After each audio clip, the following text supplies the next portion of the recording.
ahead, shoot. Okay. Shoot, interview. Hello, wrestling fans. We're here with the one and the only Spike Dudley of the Dudley Boys. He's cool. Guy with the money just came in, so we're all good. All right. It's cool. Okay. Well, Spike, what we normally like to do is ask you how, were you a fan growing up and how you got started in the business? I was the biggest fan in the world growing up. I grew up in New England, so it was WWF in the mid to late 70s when I was a kid. I was always the biggest fan in the world. I loved it from the first second I saw it. I started going to shows when I was about 12 years old, going probably to Civic Center, Jack Witchy's Arena. Any show I could go to, I would go to. Early 80s, I would consider myself an old school fan, compared to today's, version of wrestling. But I definitely was brought up in the old school mentality of it, like where I really hated the heels and I really loved the baby faces, and I was a true fan. So how did you like watching it as a kid? Was it? I guess it's going back into the first question. Do you see it change? So you saw it change? Oh yeah. I consider myself in that last battalion of people, of fans that looked at wrestling as a shoot. Like the fans that actually hated the heels and loved the baby faces when wrestling was presented as a shoot sport. Obviously today it's fake, the F word. It's World Wrestling Entertainment. We know it's not a real competition. But when I first got into it, we didn't know that. We thought it was still real. So I consider myself that last battalion of fans that came into it when the business was still a shoot and it was kayfabe and all that stuff. So yeah, so it's cool. I consider myself the last generation of true fans. When did you know you wanted to get a shot and get into the business? The first time I saw when I was maybe 5 years old, I was watching Saturday morning wrestling with my older brothers. And it was, I'll never forget, it was Chief Jay Strongbow and Billy White Wolf against the Masked Executioners. And Billy White Wolf got his neck broke. And this was like 75, 76, and I was hooked. I was like 5 years old, and I knew right from that moment on that pro wrestling was what I wanted to do. Man. Were you discouraged at all early on because of your size, or considering that the fact that smaller guys, they always said smaller guys couldn't make it in this business? No, when I started in the early 90s, there was no cruiserweight thing for one. There was no cruiserweight. There was no junior heavyweight. There was nothing. There was the big guys. When I started getting into it, it was me, it was Rey Mysterio, and it was Mikey Whipwreck. And maybe Billy Kidman. We were like the 3 or 4 guys that were under 200 pounds that were in the business trying to make it. And, aside from that, there was nothing. And we were the guys that paved the way. You know what I mean? We were the little guys, whether I won or lost, whatever. I was on TV in the ring with the Bam Bam Bigelows and the one-man gangs and the monsters. I was one of the first. And now you see everybody's under 200 pounds. For 100 years, pro wrestling was a big man sport. Right. So when I got into it, it was weird. Like they didn't accept the little guy, and I was a freak, and that was my gimmick, was that I was 140 pounds in there with these 200, 250, 300 pounders. And now in 10 years, it's become the norm that everybody is 200 pounds and under, and now the freak is the big guy. Wrestling's changed, But no, I think I was definitely there to pave the way for the little guy. Now, you were a third-grade teacher. When did you decide that you were going to make wrestling your full-time career? I knew I wanted to be in wrestling even before I went into third-grade teaching. It was just a matter of finding a way to get into it. I graduated college. I was teaching third grade. That was my day job, my straight job. But I found a pro wrestling school on the side, and that was where my heart took me. So, I was doing the pro wrestling.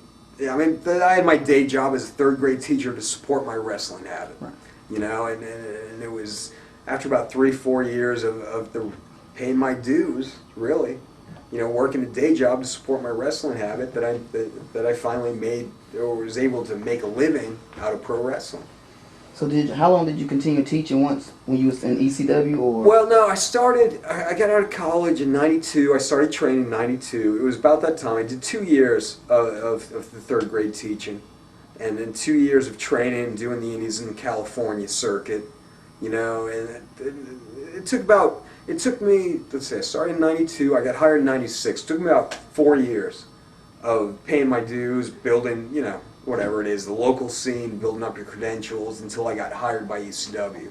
But it was 4 years of dues paying before I started to make, wrestling a living out of my job. Does that make sense? Make a living out of wrestling.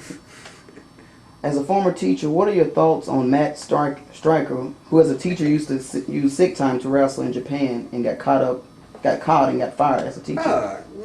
Whatever. He just got caught in the bullshit. He's a wrestler at heart. He's just like me. I mean, the wrestling was his side job to support his wrestling habit. So good for him. God bless him. He's a hell of a worker. His wrestling job was just something to support his teaching job was something to support his living while he made it in wrestling. Now he's made it in wrestling, so God bless him.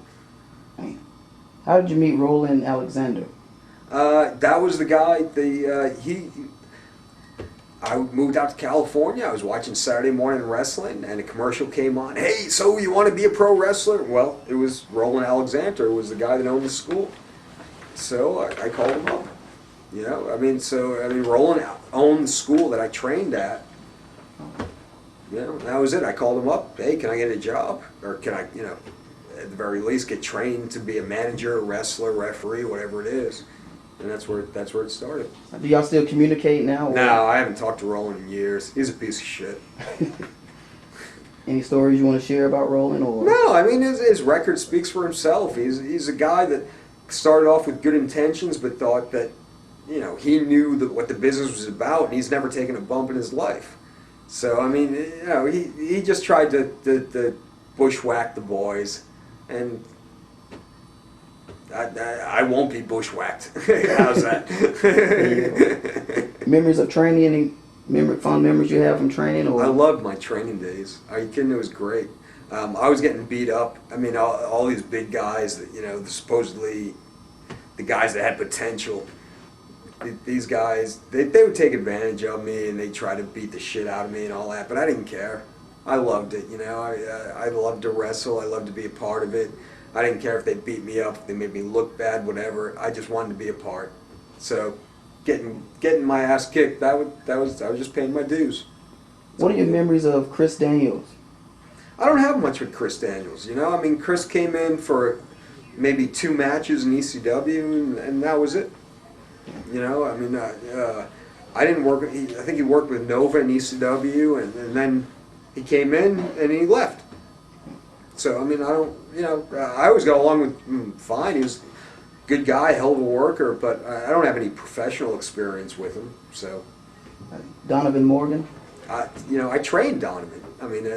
Donovan was one of the guys when I was teaching back in the day. He was one of my first students.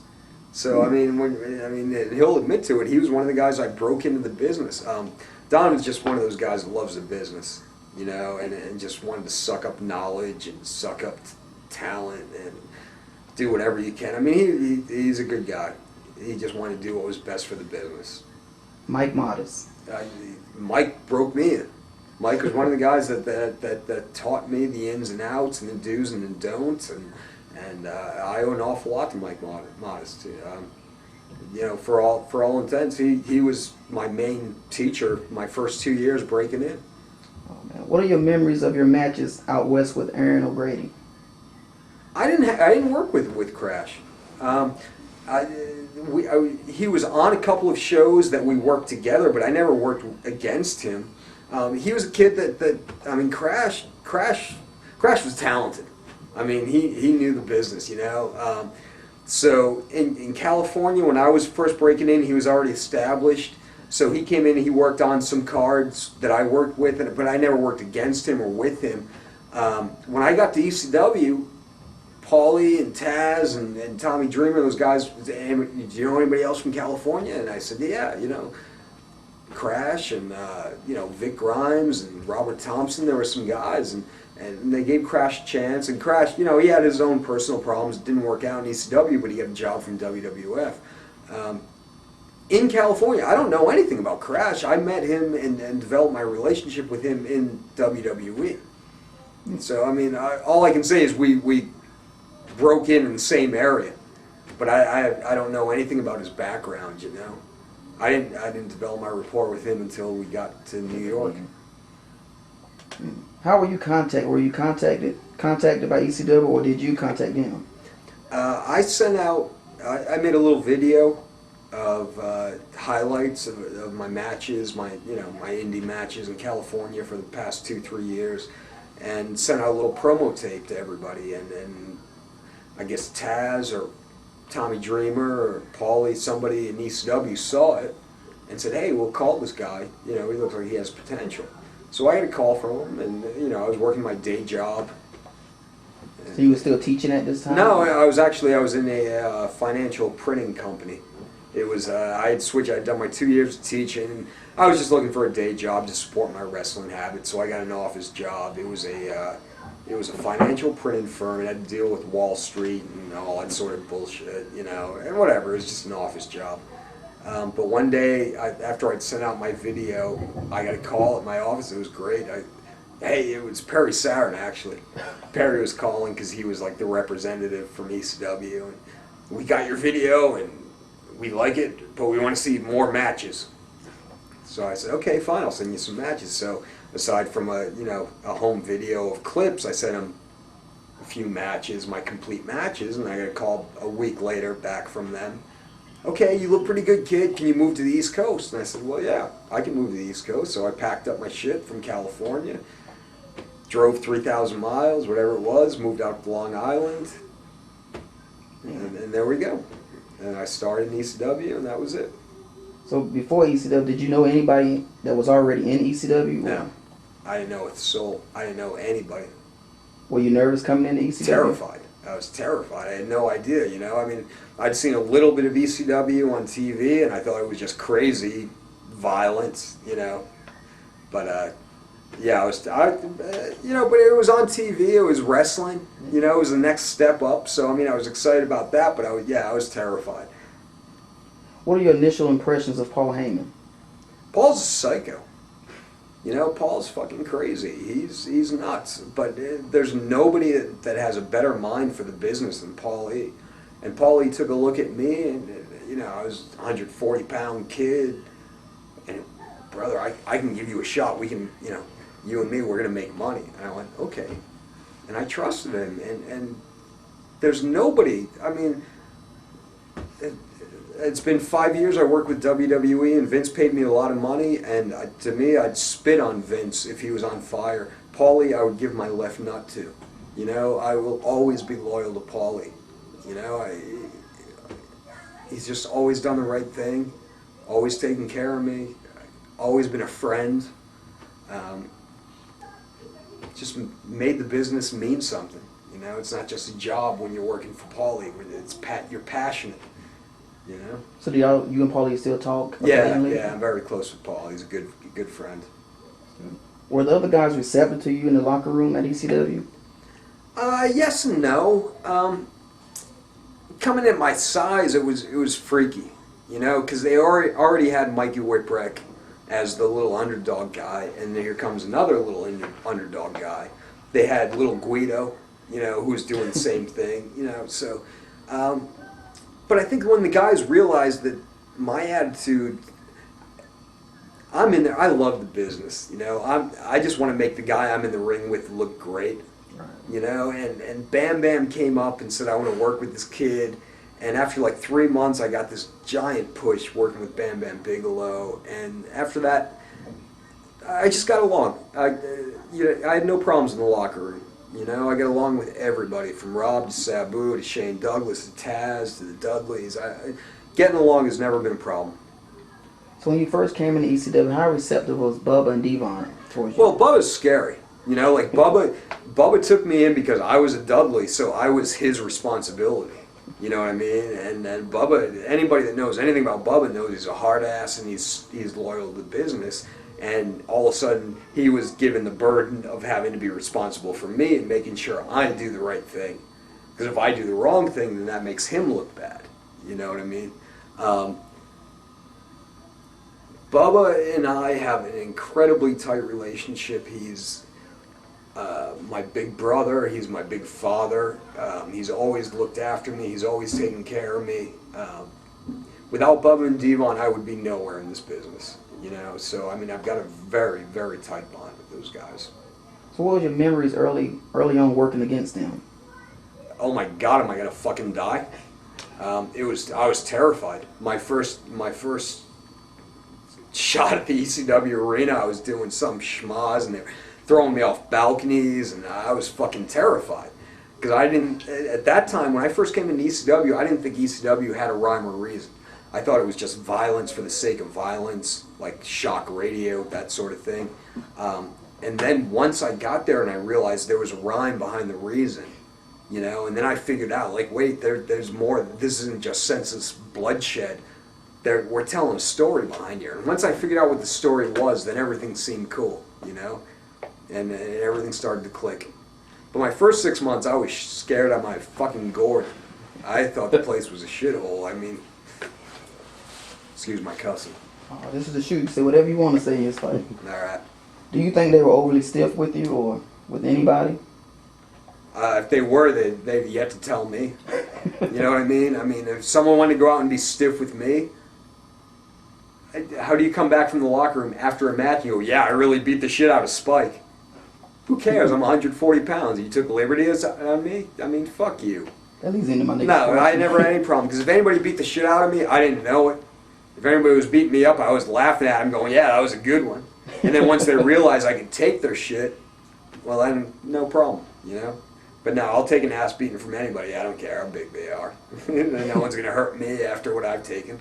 Did anyone in ECW ever refuse to put you over or sell? No, hell no. No, we were a group philosophy, man. You know, the underdog thing worked and people realized it, and it was a group effort, and they realized that, like, I've got something that the people relate to and they can connect to. And all it took was that one win with Bam Bam Bigelow. You know, I beat him one time. I didn't have to win a match for the rest of my life. There was always that possibility I could win a match. And that's the beauty of the business. That's the beauty of Bam Bam putting over a little guy like me. I mean, I owe him my whole goddamn career for that one match. But no, I didn't have to win. I didn't care. It didn't matter. I could go out, as long as I busted my ass and the guys knew I was trying hard, it didn't matter whether I won or lost. So I didn't give a shit. You want to beat me? Go ahead, beat me. Who cares? Since you was talking about Bam Bam, I guess I'll go ahead and ask you about Bam Bam. Sure. The Bam Bam Bigelow feud, whose idea was it? It was his. It was his. He came up to me, kid, I want to work with you. And I went, what? He goes, kid, I want to work with you. I went, okay. Would you say that was a turning point in your career in ECW? Oh, absolutely. Without a shadow of a doubt. No one saw it coming. That was the beauty of it. You know, everybody talks the Bam Bam Bigelow, the throw, and the mosh pit, and the mosh pit, and the mosh pit. Fuck that. If you look back at the ECW fans, you ask the true ECW fans, what was the big thing about that? That I beat him. You know, that I had that one turning point where Spike beat Bam Bam Bigelow of the triple threat. It was unheard of. I mean, it was such an upset. But it took that one moment. He put me over for 1 second, and it lasted a lifetime. And here we are, 8 years later, we're still talking about it. Those are classic You know? So, I mean, God bless him. What are your memories of Chris Candido? I love Chris. I mean, Chris came in. I worked a few matches with him. His first TV match back was against me. Chris was a good guy. He knew the business, knew how to work. You know, it's just, it's sad. This business is fucking sad, man. It tears you up. I mean, I guess I'm a veteran now, you know, but I'm looking at it, and I look back at how many guys I've seen come and go, how many guys I've seen die. It's sad. It's fucking horrible. And there's a guy that had all the potential in the world, all the talent in the fucking world, and he let the gimmicks get the better of him. You know, it's horrifying. What are your memories of Axel Rodden? I don't know. Well, Axel I knew. Okay. Ian's the other. Okay, Ian, Axel. My memories, Axel, I loved working with Axel. Axel was one of the guys that taught me a fucking lot.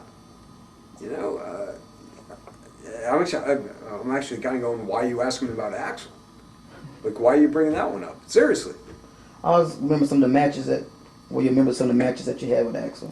Axel taught me. Axel taught me his business. Yeah, I mean, Axel was, I do opening matches with him, you know? And it would be very basic, just learning the ropes, learning psychology, basic psychology. I learned as much from Axel as I learned from anybody in the damn company. You know, he's got one of the greatest minds in the world. You know, his own misfortunes have carried him whatever, but you could put Axel in a position as the head booker of WWE, he'd get over just as well as anybody else. You know, he knows that much about the business. That boy taught me a lot, an awful lot. I owe him a lot. Were you caught in the middle of the problems between Aaron and everyone else in ECW? Who's Aaron? I was guessing was it part of like the ring crew in ECW or? Apparently, I don't know what you're talking about with Aaron and the ring crew. So, I was on ring crew for 2.5 years, and I don't even know who Aaron was. So I'm kind of confused by your Are question. you talking about maybe Crash Holly? No. No. Okay. No, I mean I'm serious. I don't know what are you talking about? What problems? I was on ring crew for years, and I didn't have any problems. So, and I don't even know who Aaron is. Okay. Next question. Initial thoughts on Taz. No, go back to that one. Who's Aaron? I Is guess it the same guy. Crash? I mean, is that what you're talking about? Assuming so. It was reported y'all had a problem, but everybody had a problem with him in With ECW. Crash? Yeah, with Crash. Okay. I'm sorry. All right. So now let's rephrase the question. Now I know what you're talking about. Okay. What was the question? Were you caught in the middle of the problems with Crash and everyone else? No. No. Crash's problem was he was moving from California to New York, getting paid $75 a night like everybody else, and was terrified. You know, I mean, what the hell? You move from California, you move across the country, and you're getting paid bullshit money just for the chance to be on TV, just to be a part of ECW. Crash's problem was, Jesus Christ, I'm moving across the world. I'm leaving my wife and my daughter, and you know, Crash problem had nothing to do with his work ethic or who he was. It was his family shit. You know, so I mean, no, I was there for anything that happened with Aaron's ring crew problem, and there was no problem there other than he missed his daughter and he missed his wife. I know it was a big talk of him and Taz had a problem back in ECW. That was part of the reason why he left. Or I think Crash missed his daughter. If Taz had a problem with him, talk to Taz. I never heard about any of that. You know what I mean? Like it really came down to Crash. You can't ask somebody to drop your life and move 3,000 miles and then be given shit. Yeah, I mean, that's what Crash's problem. I mean, he moved out, he gave it a shot. Okay, I'm going to move cross country in my RV or whatever. He was in a pickup truck. He was living in a parking lot, all for the opportunity to work for ECW. You know, so, I mean, if Crash was having problems, those are the problems any fucking normal human being would have moving 3,000 miles for any job. So, no, there was no headache. Crash had a hard time adjusting. You know, him and Taz, their problems, it's all bullshit. You ask Taz right now what he thinks of Crash, he'll tell you he's a fucking kick-ass guy, he's a class act, he was good for the business. Any bullshit you're bringing up about, you know, Crash moving 3,000 miles 5, 6, 7, 8 years ago, you're stirring shit up where it doesn't belong. You know what I mean? Crash just wanted to work. Crash just wanted to wrestle. And he did that. what are your initial thoughts on Taz? Taz? I owe the world to Taz. Why are you trying to bury Taz? This is two double fucking bury Taz questions. Oh no. Taz out of heat with the internets. Taz, I owe the world to Taz. Taz was one of the guys that looked at my video and go, okay, I'm going to give this guy a job. I don't know who he is. He lives in California. That's 3,000 miles away, but he's got potential. He sounds okay on the phone. We're going to give him a shot. If Taz didn't have the confidence in me to give me my opening match, I would have been done. You know, Paulie might have looked at me, Dreamer might have looked at me, but Taz was the guy that said, okay, give him an opportunity, let him move out and see what he's got. So without Taz giving the okay that, yeah, this little Spike guy, he's okay, I wouldn't have a career. I owe Taz everything. Oh, no, I'm not trying to bear him. Just got a lot of respect. I have a lot of respect for Taz. A lot of respect. Yeah, but it's too questions. You guys are trying to stir up shit. And you're trying to stir up shit where there was no shit to be stirred up. All right. There really wasn't. You know, that's how this internet bullshit gets out. What are your thoughts on Tommy Dreamer? In what? He's fat. I mean, what do you want to know? He's a good guy. He's one of my best friends in the business. He's one of the guys from ECW that has always given me a shot.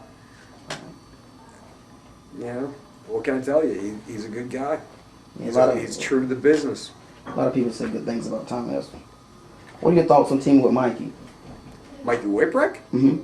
I love Mikey Whipwreck. Are you kidding? We're cut from the same mold. I mean, we were two of the little guys in, you know, we started off 95, 96 when there weren't little guys. Right. You know, Mikey and I and you know, who else was out there? Billy Kidman and maybe Rey Mysterio were a handful of these cruiserweights that were paving the way. You know what I mean? So I mean, we were some of the originators of the little guys. You would never see the AJ Styles and all of that TNA and the cruiserweight and the X Division if it hadn't been for the stuff 10 years ago that we were doing when we were in there with the big guys. And Mikey, his stuff with Austin, his stuff with Cactus, Awesome. It was legendary. You know, it's beautiful work. What are your thoughts that you had with the FBI? That was some of the best I matches. love the FBI. I mean, aside, okay, let's break it down. Guido, Little Nuns, is one of my dearest friends in the world. I mean, there's nobody I'm tighter with than Guido. Tracy and Tommy Rich are just two absolute legends. I mean, in any sense of the book, they can teach you. I learned so much from those guys, so much from them. You know, just the little things. I love every single one of them. I owe an awful lot to them. You know, what can I tell you? It's a great, and I love the gimmick. Get ready for the fever of the dance floor. I love the FBI. I really do. I love the whole gimmick. What are your thoughts on teaming with New Jack against the Dudleys? You know what? New Jack did a lot for me. You know, it was a nice combination. You know, where I would go in and do a lot of the bumps and do a lot of the wrestling. New Jack would do a lot of the, you know, the super high flying stuff. But it wound up being a nice combination. It got me on a lot of ECW pay-per-views. It was great. You know, like any relationship I had with New Jack, it just got me over. It was great. You know, I loved New Jack. I loved his work. I loved working with him. It did nothing but make me money. You know, so it was cool. At what point in your career did you think, wow, I made it? I guess when me and Balls were doing the run with the Dudleys, and we were trading the tag team titles back and forth, but that was no. You know what? Let me scratch that. When I finally did the main event with Mike Awesome, I think it was like 97, 98, or no, it was maybe about a couple of years, like 2000 maybe. But that a guy my size as a singles wrestler was running the main event for ECW. I think that was kind of like when my confidence kicked in and went like, okay, I have a place in this business. You know, like I've earned my spot. You know, but I think that was it. What are your thoughts on the matches that you had with Rhino? I loved working with Rhino. It was great. You know, I mean, it was fun. He's a big giant guy. He beat the shit out of me. You know, but good chemistry. You know, and Paulie knew how to book it, and I like working with him. He's a hell of a worker. What did you think when Paul told you he was giving you the tag team titles? Paul, I don't think ever told me he was giving me the tag team titles. I mean, whatever. I mean, it was just another day at the office, you know? We were just going to go in, we were going to work the schmoz. Yeah, it was going to be me and Balls against Bubba and Devon, and we were going to get blood and beat the fuck out of each other, but on this night, we were going over. Great. I didn't think much of it, you know? I mean, like, I don't give a shit about that stuff. I just want to go out and be able to perform. I just want to have an audience to go out there and get in the ring. I don't care whether I win or lose, but, you know, it's when they told me, okay, we're going to get the straps, wonderful, great, cool. How did ECW change when Taz left? Or did it change in your opinion? Well, it changed that whole time. When Taz left and then Dudley's left, I think the feeling in the locker room was that we were just a breeding ground for the WWF. You know what I mean? And I think for a long time we were anti-WWF. Let's go out and schmoz and let's brawl and let's do ECW and Extreme. And then all of a sudden guys started getting picked up by New York. And then we realized, wait a second, this company is just another tool of Vince's. And, you know, the second anybody gets over, he's just going to take them and grind them out. It was a blow. You know, like this whole time we had been working, trying to say, fuck you WWF, fuck you WCW, we're here for violence and wrestling and for fan entertainment. And then we realized, wait a second, we're just a training ground for them. The second anybody gets over, we have to go to them. Right. It was kind of like a kick in the balls, you know? It was a shock. Which departure surprised you the most? Raven, Saturn, Taz, or Mike Awesome when they left ECW? What surprised you, or did it affect you at all? Well, Taz leaving was probably the biggest one, you know, because we devoted so much to Taz, you know, to the Taz Sabu run and all that. So when Taz decided to pick up and leave, I think that was pretty much the biggest blow to the company because it was our top guy, you know, and all of a sudden our top guy picks up and goes, and you know what happens to anybody that leaves the company and goes to WWF, they're going to be a little fucking jobber and get squashed out. Watered down. So, yeah. So I think Taz leaving was definitely the biggest surprise. I mean, once they left, then the Dudley's going, that only seemed to make sense. Yeah, you can make more money there, go ahead, you know. But Taz was the biggest blow. What do you remember about the whole deal with Mike Awesome?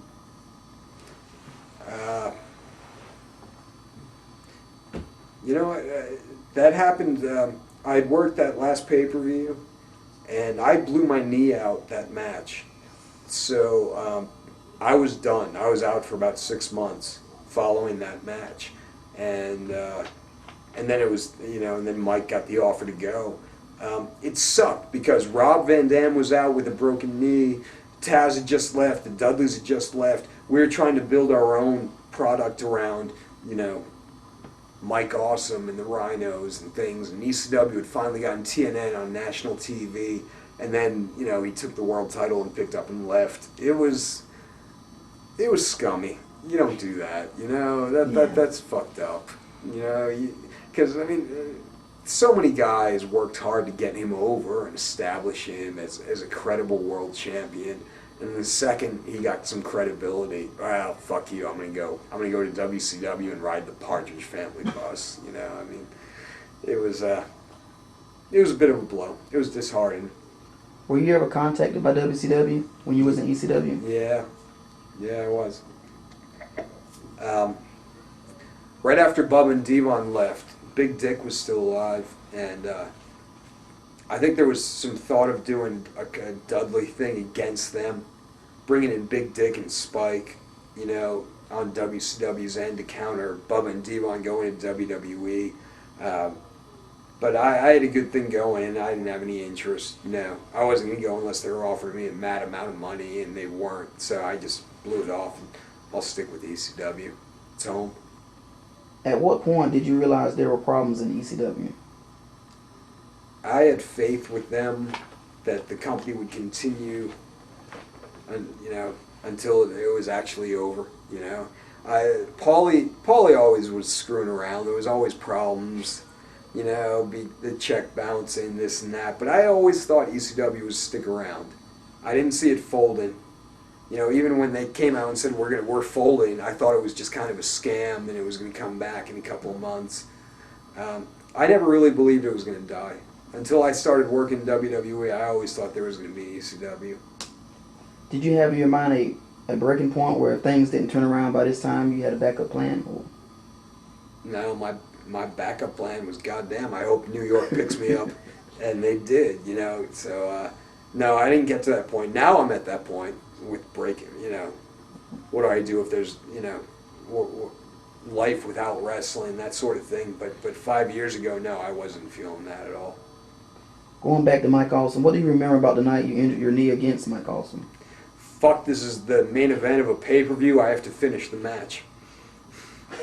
You know, I blew my knee out about halfway through, and I knew I had about 5 more tables to go through. I was just terrified. I just wanted to finish the match, you know. Did you feel any pressure from the office to return early? No, not at all. Because in fact, Paul even gave me the gimmick of being like the announcer. I came out and he called me the head booker. You know, I mean, he gave me a talking role when he knew my body wasn't working. So no, not with ECW. No, there was never any pressure to come back until I was healthy. No, they always treated me well. I never had any problems with ECW. Do you have any good road stories you'd like to share? Road stories? Mm-hmm. No. Yeah, I got a lot of road stories, but you got to get me in the bar somewhere and talk to me personally, one-on-one. I'm not going to bury anybody. Okay. Ain't that right, chicken shit? Yeah, old school never dies. What do you think made ECW so successful? And at what point do you think ECW was at its highest point? What made it special was the guys were willing to work hard and the fans appreciated it. And it was a mutual admiration, you know. The highest point had to be probably those last 6 months before Taz and Bubba and Devon left. You know, when Rob was still healthy and Sabu and all that was riding high. Probably around 98, 99. Fan interest, our house shows were awesome. I would say would be the biggest interest. What are your memories on the final ECW pay-per-view? What was going through your mind that night? That one WWE? No, the real ECW. I call it the real ECW with Paul Heyman. See, I never believed it was going to end. There was a lot of people who were sitting around with the mopey face and all that, going, this is our last show. I never believed it. You know, I to this day, if you ask me, I never would have believed that ECW would have folded. There was no reason for it to fold. We had a great audience. We had money backing us. We had TV. So there was all sorts of rumors of us folding. I didn't believe it. You know, I was just in denial the whole time. It has become public that Paul was under contract to the WWE before ECW actually closed. What are your thoughts on that? Well, I believe all of it. Whatever you just reported to me is, until you show me the piece of paper where it's signed, I think it's all internet bullshit. You know, I mean, the WWF was definitely working with ECW 5 years ago, trying to keep us supported because they were getting talent from us, you know, for them. But I don't know the ins and outs, and I mean, I don't know any of that shit that was going on between Paulie and Vince 10 years ago. So, I mean, I can't comment on it. I wasn't there. I don't know the behind-the-scenes stuff. What do you remember about the ECW XPW angle? Well, those California idiots. Yeah. I remember a bunch of kids got their ass kicked in the alley, you know, of a show. But I don't know. There was a group of from California that thought they wanted to fuck with us, and they came up at one of our pay-per-views in L.A. and started flashing signs and trying to bust our balls. So we took them in the alley. I was still recovering from my knee surgery. I was actually on crutches. And I remember, I mean, we beat the shit out of those kids. I mean, there was nothing. I mean, XPW was a little independent group trying to bolster their name by stepping on our toes. Well, we weren't going to let that happen, and it didn't happen. And a bunch of kids got their ass kicked, and they weren't on TV, and there was bullshit, you know. whoever orchestrated it from XPW is a fucking idiot, and I'm certainly sure he wasn't there to get his ass kicked. He just sent his little boys for him. Moving on to WWE, how different was Paul Heyman in WWE as compared to ECW? Paulie never changed. Paulie just came out and did his thing, you know? I mean, Paulie will come out and go, this is what's right and this is what's wrong, and, you know, Paulie didn't change one bit. You know, he's been a good friend, a good booker, a good worker. As long as I've known him, he hasn't changed one iota. Did you see any changes in Bubba and Devon? No, absolutely not. No, I mean, it's a different business going from ECW to WWE. You know, I mean, you're working. It's not about the fun of wrestling. It's about a payday. It's a job and all that. But we all knew that going in, and no, there's been no changes with me, with my relationship with Bubba or Devon or Paulie or Dream or any of the ECW guys. Our relationship has always been the same. What are your initial impressions of Jim Ross and Vince McMahon? Well, Vince is a freak. You know, I mean, like Vince is in his own world. You know, I mean, he's surrounded in his little crazy wrestling world and whatever. JR, I always got along with JR. But JR got out of the office. I mean, he stepped down, and Johnny Ace took over. So, I mean, my first couple of years with JR, from a professional relationship, were great. I always got along great with him. If I ever had a problem, I'd go and hit him up with it, and he'd give me an honest answer. I'd get an honest response. Everything was good. Johnny Ace is, you know, whatever. A little different. How receptive was the locker room to you when you came in? WWF? Mm-hmm. No problems. I already knew most of the guys coming in anyways. You know, they'd seen me in ECW for the 5 years previous, so I didn't have any problems. You know, I think they'd gotten over the little guy stigma, you know. By the time I got to the WWF, everything was cool. You know, I didn't have any problems adjusting. Was it easier or more frustrating putting spots together in six-man tags? And can you give examples of it? Basically, was it more difficult? No, you know, if you're doing a six-man tag, well, you got six guys, but you only have 5 minutes. So, yeah. I mean, it's okay. What's your spot? What's your spot? What's your spot? I mean, everybody picks their spots, and I mean, that's not a problem, you know. Yeah. Six-man matches, no, that's no big deal. I mean, I don't really appreciate trying to do any match in a short amount of time, but that's what they give you. So, no, I didn't have any problems adjusting to that. Thoughts on WrestleMania 17, your first WrestleMania? I loved it. I mean, it was awesome. Are you kidding me? Doing a run-in with 70,000 people there. I mean, that was the TLC match. You know, and I mean, that was just the tip of the iceberg. That whole card was loaded. Oh, what else was there? There was Undertaker, Hunter, and Rock, and Austin. I mean, that card was... And I'd only been in WWE about 3 weeks. You know, I just started, and then all of a sudden I was there at Mania 17. It was awesome. It was incredible.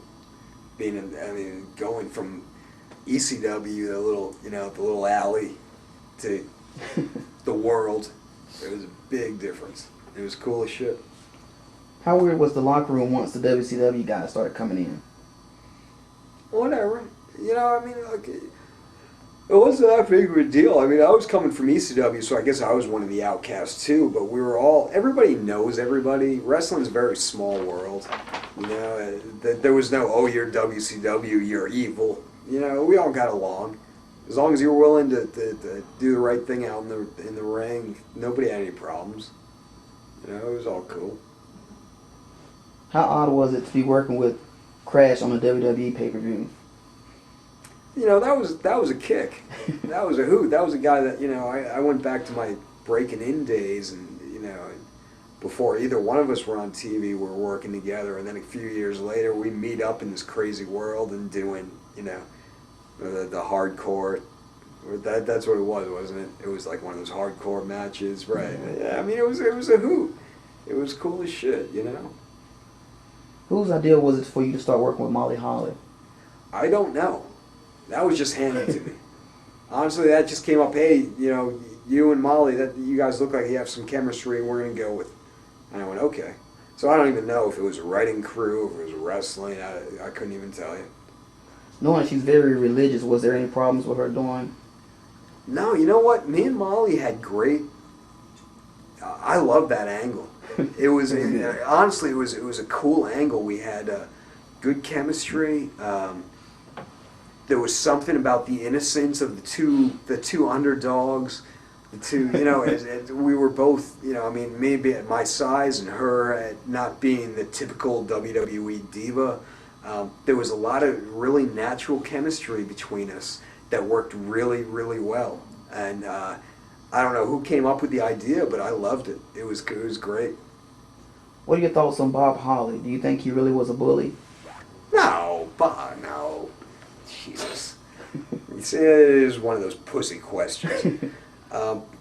Anybody that is worth anything in this business, you have to pay your dues. And part of your paying dues is getting beat up a little bit in the ring. Right. And what Bob did to that kid wasn't anything bad. He stiffed him a couple times. So what? Who cares? A fat lip? You fucking kidding me? A fat lip? You're gonna cry about that? You want to go through my goddamn injuries and check out my medical record for the past 15 years? A fat lip is the least of my problems. So anybody who wants to complain, Bob Holly gave this kid a fat lip. Who gives a fuck? The kid deserved a fat lip. Bob Holly is good for the business. Bob Holly has always been loyal to the business, been honest to the business, and him taking it, or whatever he did, he roughed up the kid. The kid deserved it. The kid needed it, and so no problems with Bob Holly, none whatsoever. Whose idea was it to put you and Taz together? I don't know. That's another one of those stupid ass writing crew ideas. I don't know. I really don't. They just come at you one day. Hey, you're gonna work with this guy. Okay, cool. I have no idea who came up with that one. I really don't. Probably someone on the writing crew that knows nothing about wrestling. Thoughts on wrestling at WrestleMania 18 and winning the hardcore title? When you were there, Mania was the highlight. If you could get on Mania, then yay, It's cool, it's cool to say I'm a part of something as big as WrestleMania, but the last couple of years I was disappointed with my spot. It's okay, you're just going to do a run-in, you're just going to do this, you're just going to do that. Well, we need to save time for these big guys. They need 25 minutes. So, my first WrestleMania was cool, that TLC match. Going back into it, it just seemed like my spot was just filler spot. Okay, well, we want to give you a spot, so we'll give you this 30-second roll here. Oh, you know what? I just assume not be on it.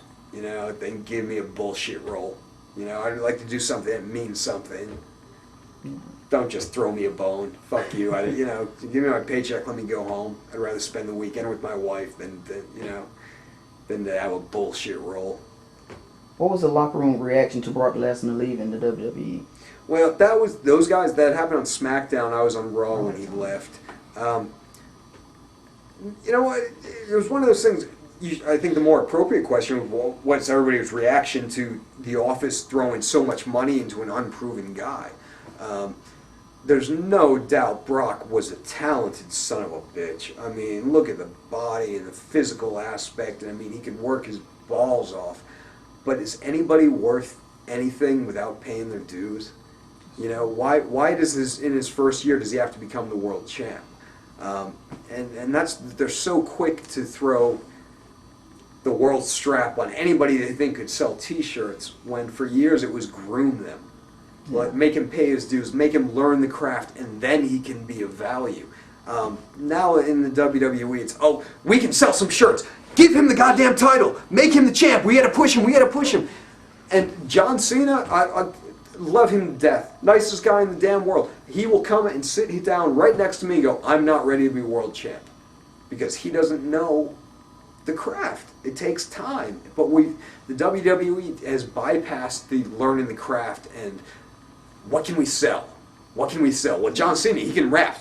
We're gonna push him. We're gonna push him. Doesn't matter whether he can't work or not. You know, it's what can we sell. Whose idea was it to put you and Bubba back together after they had split Bubba and Devon up? Good question. I don't know. I don't know. There's some office of people, you know, that sits down every week and decides what to do and what not to do. And I came to work one day and they said, you and Bubba do this. And I went, okay. You know, but I don't know. Memories of your matches with Benoit and Guerrero? You know, that's really funny. At first I was honored. They originally put me and Bubba working with those guys, mostly because we weren't going to hurt him. Because Chris was just coming back from an injury, and you know, he hadn't been working for a year, so it's like, okay, let's put him in the ring with some guys that know what they're doing, are going to be able to carry him through and not hurt him. Looking back on it, I was disappointed in my own self because I was too unselfish, if that makes any sense. Like, I'm finally in there with Benoit and Guerrero, and all I wanted to do was sell. You know, like I didn't want to try and look like I was being one up or anything. So my whole attitude was sell, sell, sell. But on the other hand, you have to, as a wrestler, as a performer in there, you have to have some offense sometime. And I was just I'm in there with Eddie Guerrero. I can't do anything to him, you know. So it wound up not being as exciting as I would have liked it because I wasn't on the offense as much as I would have preferred. Looking back on it, I would have done it completely differently than how I did it. But on the same hand, I was honored the fact that they put them with me because they knew that they could work a program and not get injured. So, what are your memories of matches with William Regal? Regal was fun. You know, Regal was a lot of fun, especially because we did the European title over in Europe. That was one of the things when I won the title. It was over in England, and he was a good guy. You know, I mean, he understood the mentality, the big guy, little guy, the heel, babyface, psychology of it all, and he great business. You know, like he was a lot of fun, and I learned a lot from him. You know, it was a good time. Many people say Triple H holds people down and has too much power on Raw. What are your thoughts on him and his reputation?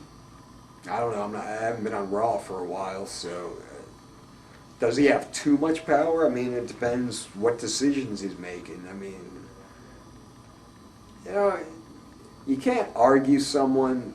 This is a scummy business. Pro wrestling is a scummy fucking business. Can you blame someone for fucking the boss's wife and marrying him and making as much money as possible? You know what I mean? It's like, okay, everybody knows what he's doing. Everybody knows he's trying to work the system. Can you blame him for winning? So, I mean, I always got along well with Hunter, but I know what he's doing. I know he's he's trying to push himself, and you know, in lieu of the boss's daughter or whatever. I mean, so it's catch-22. I mean, I got along well with Hunter. I never had a problem with Hunter, but I know he's just trying to get himself over. But can you blame him? He fucked the boss's daughter and wound up on top. Yeah, I mean, goddamn, I'd give him a standing O. Shit. Was it his idea to give you that match on Raw that you worked with Hunter? What match? On Raw that y'all, I think it was a while back, y'all. You and him had a one-on-one match. I worked with Hunter? Mm-hmm. And what, he killed me? I recall. I don't think he really killed you. It was a decent match. Do you have any fond memories of it, or just one of those things that was just thrown together? Or I can't even remember. I mean, I'm serious.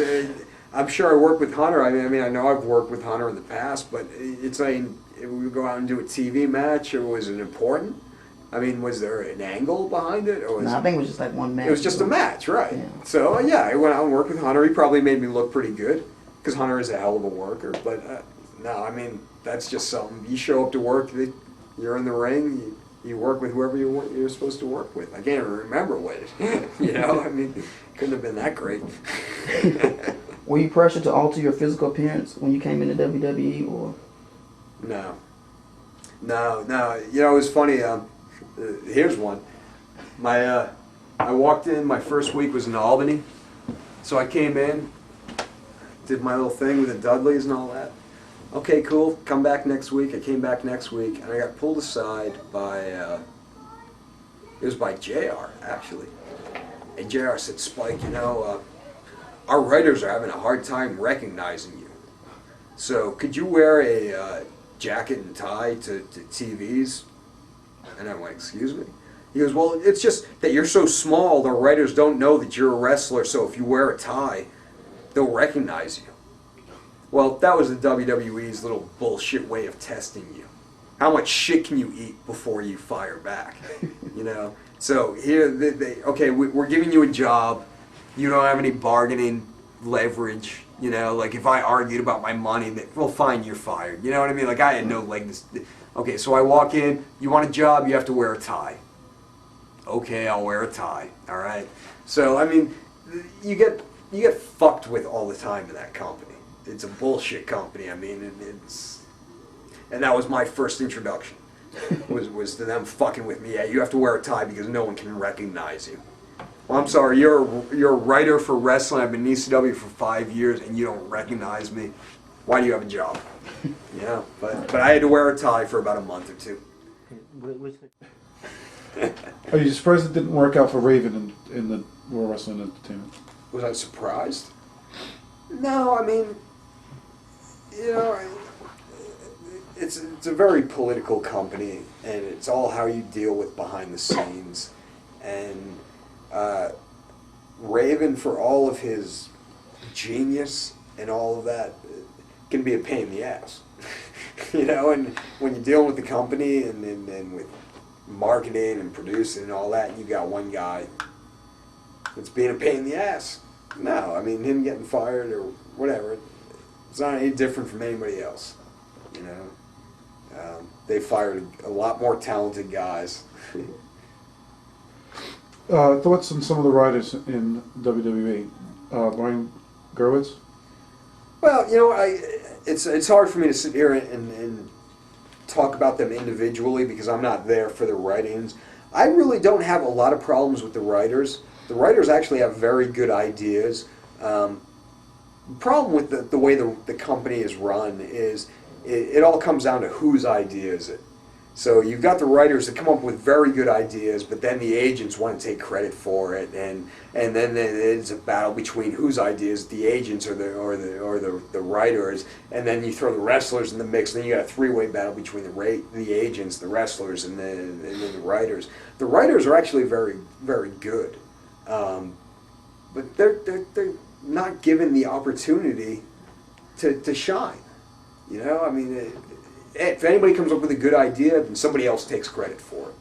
You know, so I got no knock with the writers. You know, it's not their fault they don't know anything about wrestling. I mean, someone hired them. You know, so they actually do a very good job. But it's just like the wrestlers, their balls are cut off before they get a chance to show what they got. What are your thoughts on Stephanie McMahon? I always got along well with Steph. You know, again, it's one of those things, I'm not there for the decisions that are made. I can tell you, I always got along great with her. We always had a good rapport. But what she does behind the scenes, in the writers' meetings, I'm not there for. I don't know. You know, it's hard when you come up with an idea and you present it to a writer, and they go, oh yeah, we love this idea, we're going to pitch the idea. And then it goes to the meeting, whatever the meeting is, you know, because the wrestlers aren't there for it, and then they come back and they shoot down your idea, and you don't know why. So, I mean, I don't know. I'm not there. I don't know how good Stephanie is. As far as I know, she's useless because I've never heard her come up with an original idea. I've never heard anything that she's implemented, but I'm not there for the decision making. So, I mean, it's a hard question to ask.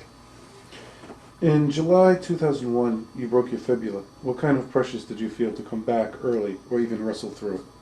Well, of course I wanted to wrestle through it. I broke my fibula again, and they fired me. So, I mean, there's obviously always that pressure.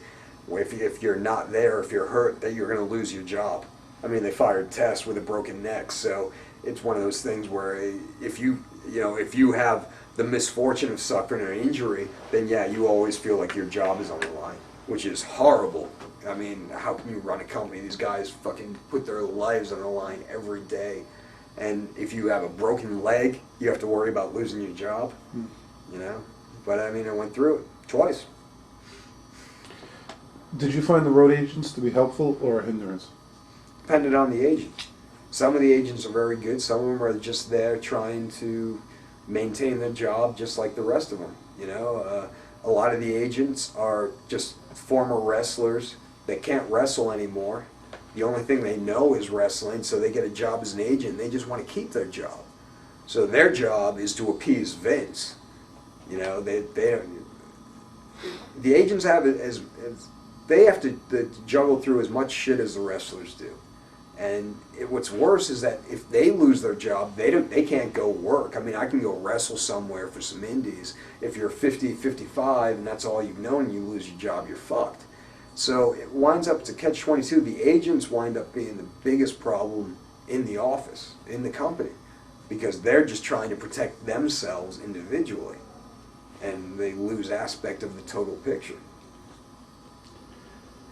Michael Hayes, he's one of the agents? Yep. Okay.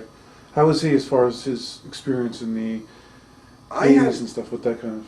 My only experience, I mean, I always got along great with Michael. Good guy, you know, old school dude, loves the business. Anybody that's passionate about the business, you know, is in with me. The only time I really got to work with him was with the TLC matches when I first came in. That WrestleMania 17 with the Hardys and Dudleys and Edge and Christian, and he was one of the you know, he was the main agent behind those matches, and he was great to work with. You know, I mean, listen to ideas, receptive to ideas, great ideas. I mean, he'd come up with good finishes, with good spots. I learned a lot from Michael. He was a good guy. Were you on the Flight from Hell? If so, what are your thoughts on that? I can't remember much of it. You know, I mean, it was a flight from hell. We were all fucked up. Everybody was drunk. Everybody was fucked up. I mean, what do you want to know? You know, I mean, it was 5 years ago, and yeah, you had 50, 60 pro wrestlers drunk on a plane. So it wasn't exaggerated as far as the stories of... Well, I don't know what stories, you know, I mean, a lot of shit happened. There was a bunch of fucked up guys on the plane, you know, but that was it. I mean, nobody deserved to get arrested. Or, I mean, we were coming back from a week in Europe, and everybody was tired and freaked, you know. And we had 12 hours to kill on the plane, and we had free wine and beer, and everyone got drunk and fucked up and had a good time. If some of the guys got a little rowdy, yes, it happened. But I mean, so what? What was it like for you to be a WWE Tag Team Champion? Disappointing. It was actually the most disappointing time I've ever had. I kind of thought, like, oh wow, they're gonna put the straps on me and Taz. I thought it was like, I kind of thought it was the turning point where I was gonna be like a big time player. But Taz was still doing commentary on SmackDown, and he couldn't travel on house shows. So I was off house shows, which meant I was only working 1 day a week. So I went from working 4 days a week, win the tag team championships, I'm working 1 day a week. I wound up losing money by becoming tag team champion, you know, which is kind of stiff. Excuse me, I need a water. Thank you. No, that's fine. And I went to JR because JR was head of talent at the time, and went, JR, what the fuck? I'm tag team champions, and now I'm losing money? And he was like, well, your partner can't travel because he has to stay in the office and do commentary. And it was almost like a big fuck you. It was like, okay, we're going to give you the titles, but we're not going to let you run with them. It's just, you know, it was a token thing. So it actually wound up being probably one of the biggest disappointments I've ever felt. Okay. Thoughts on working with Bubba and Devon now in the WWE? I love working with Bubba and Devon. I mean, when you're in there with guys you know so well, I mean, you don't talk about your match, you don't think about it, you just go out and beat the shit out of each other. And and we know each other. You know, we've beaten the shit out of each other for so long that we know exactly. I mean, he knows what I'm gonna do. I know what he's gonna do. It's fun, you know, when you're at that level, and you can take any of the ECW guys, RVD or Guido or you know Jerry Lynn or anybody of these guys I've worked with for years, and you just go out and you create. You know, when you don't have to have your match scripted, when you just go out and work, that's the beauty of it. And guys like Bubba and Devon, I could go out, I could not talk to them for the rest of my life and could work with them every night and have a great match. And that's cool. That's the beauty of the business. Do you think they ever rubbed anyone the wrong way in the WWE? Sure. But I mean, the honesty sucks. You know, you're saying rub someone the wrong way. The biggest problem with the Dudleys is we're incredibly honest. We'll tell you you're fucked up if you're fucked up. And Bubba and Devon won't sit still while someone fucks with their angle or fucks with their character or fucks with their gimmick. They'll come out, you know, we'll all come out and say, hey, this is wrong, this is the way we need to go. So if Bubba and Devon rub someone wrong with their honesty, yeah, it probably happened. But screw them. Whoever got rubbed the wrong way is a fucking cunt. You know, so...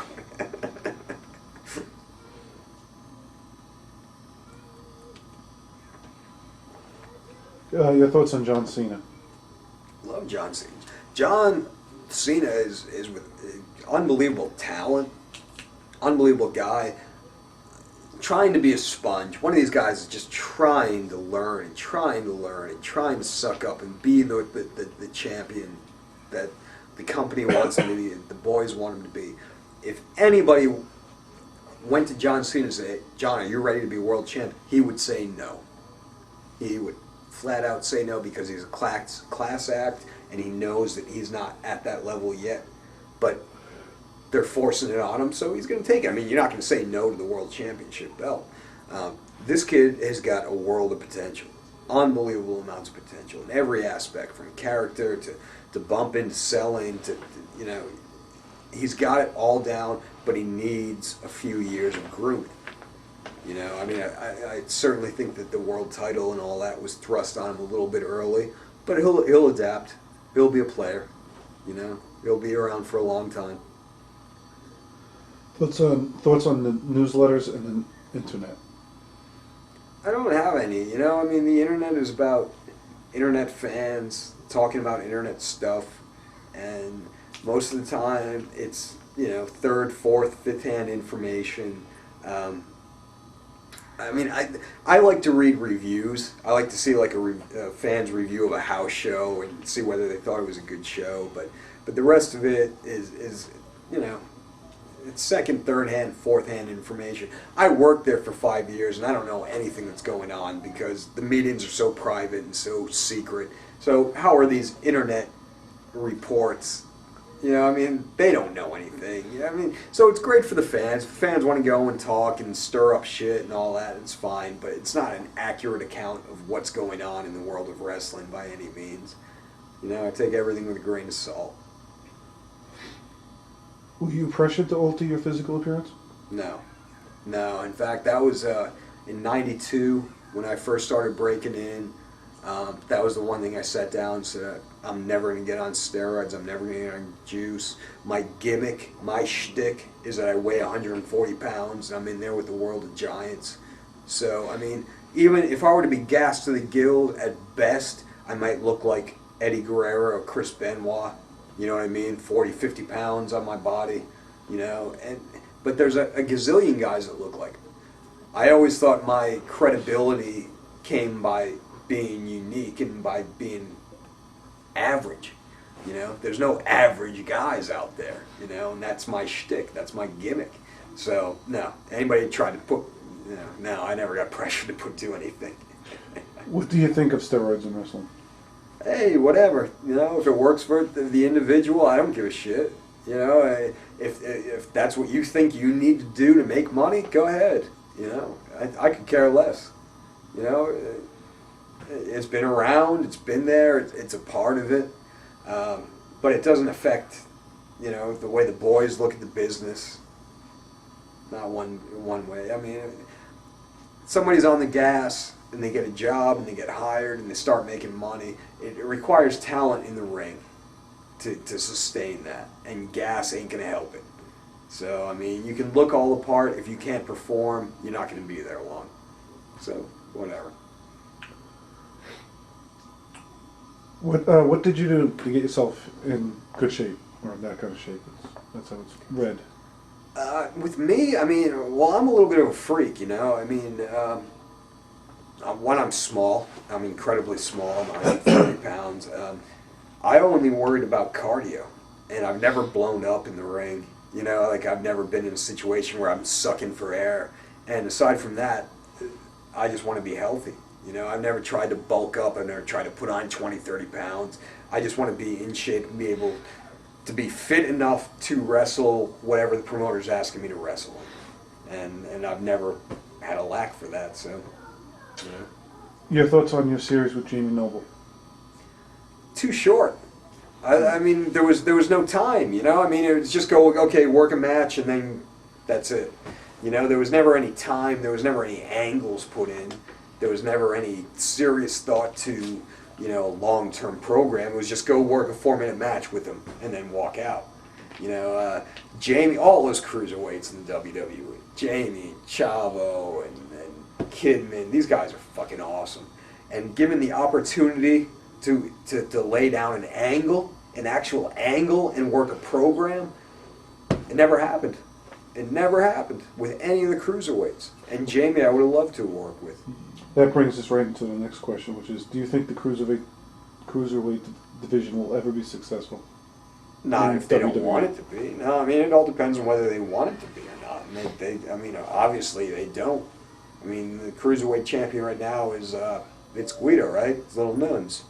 And has he been on SmackDown with the cruiserweight title? I don't think so. I think vaguely it's like here and there. So you can't even remember, right? Yeah. So he's been the champ for 2 months, hasn't been on the mainstay show. So obviously the cruiserweight title doesn't mean anything. Is there a reason, in your opinion, why they bother keeping the belt if they decide to do nothing? I don't know why. I would just assume they get rid of it. You know, I don't understand why they keep it. I have no idea why they keep it.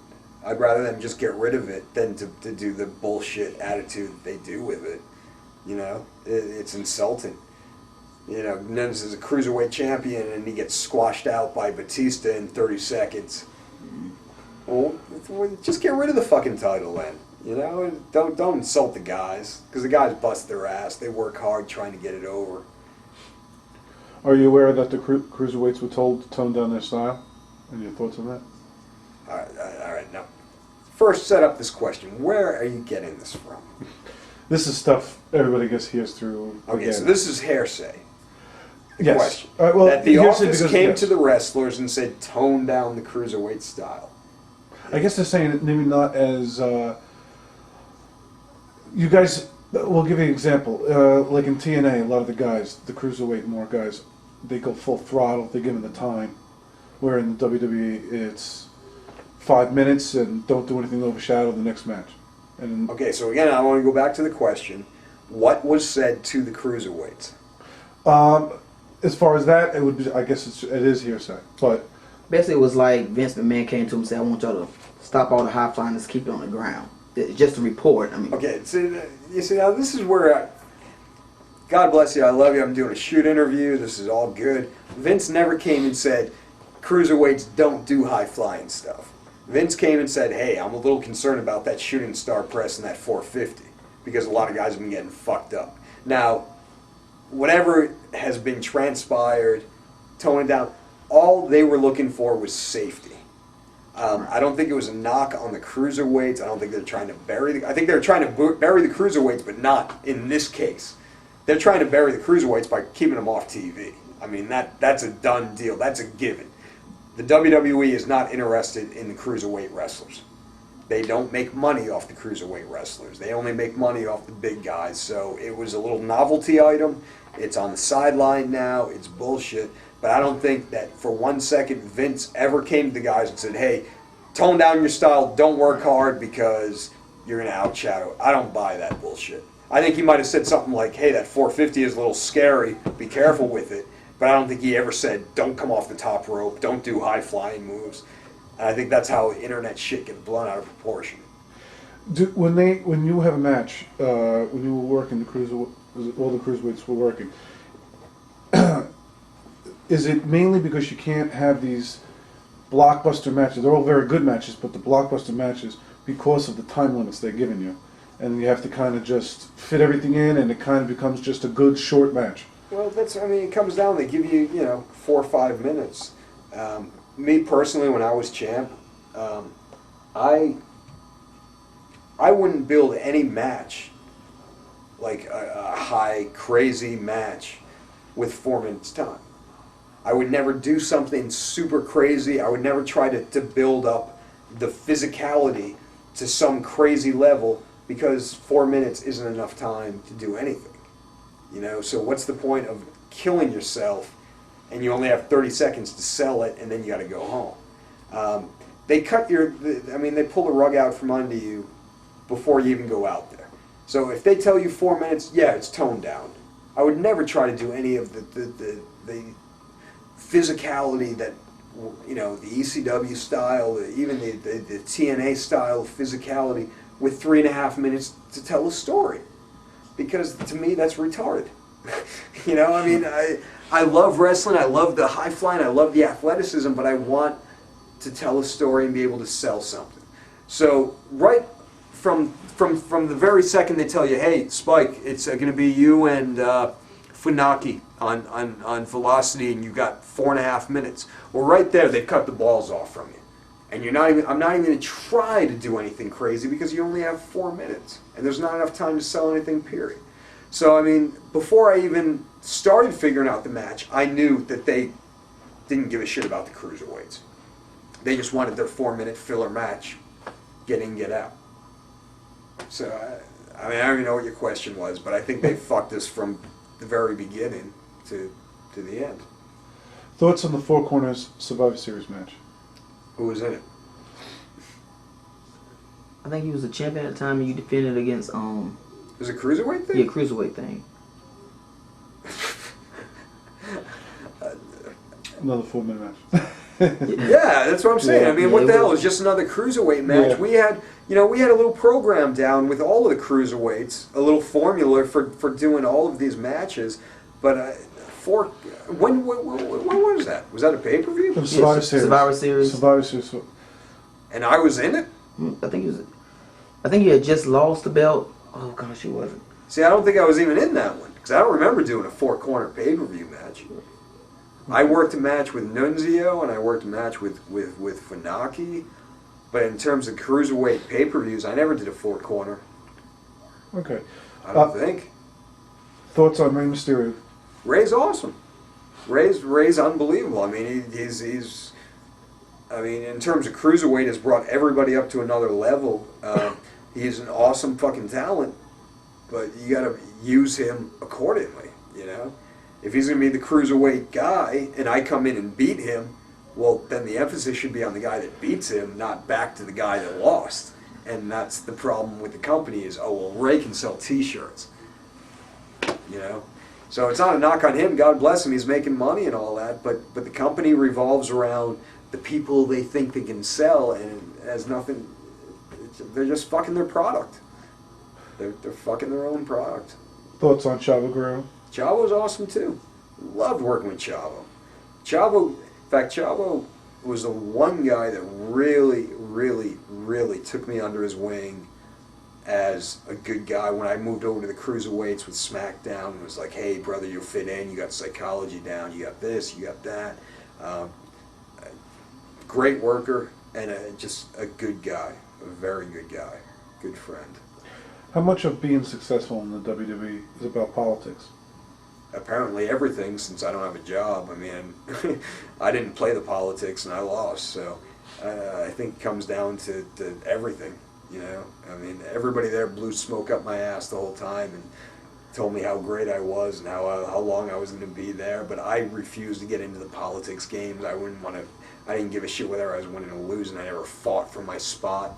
apparently if you don't fight for your spot, you're gone. So, I mean, politics is everything. Thoughts on the entire Edge Lita Matt Hardy situation? Who cares? I'll be honest. I mean, they let me go in July, and you know, I kind of watch Raw here and there. If it's on, I'll watch it. If that's their biggest angle they've come up with, well, I missed it because I wasn't on the internet. Yeah. And I mean, I'm sorry, Matt and Edge haven't sold any tickets for them wrestling against each other. So who cares? To me, it was all a worthless plot. You know, like they were trying something, but the internet is a very small audience compared to the total wrestling audience. So if that's their clever thing, well, sorry, wasn't that interesting. Thoughts on WrestleMania this past year and the Battle Royal? Because that was another Cruiserweight Battle Royal? Did I work that? No, it was Raw SmackDown Battle Royal. It was like a pre-thing. Who cares? It was bullshit. Yeah, You know? yeah, I that's mean, okay. the whole thing, it was utter bullshit. You know, they preached for a year. The guys are on the house shows. You know, we work 4 or 5 days a week. Guys are busting their ass and getting minimal salary, and you get that. Every couple of weeks they give you the rah-rah speech in the locker room of, oh, guys, this is all for WrestleMania, and you're working this hard, and on the road, and you're traveling hard, all for WrestleMania, for that big build-up.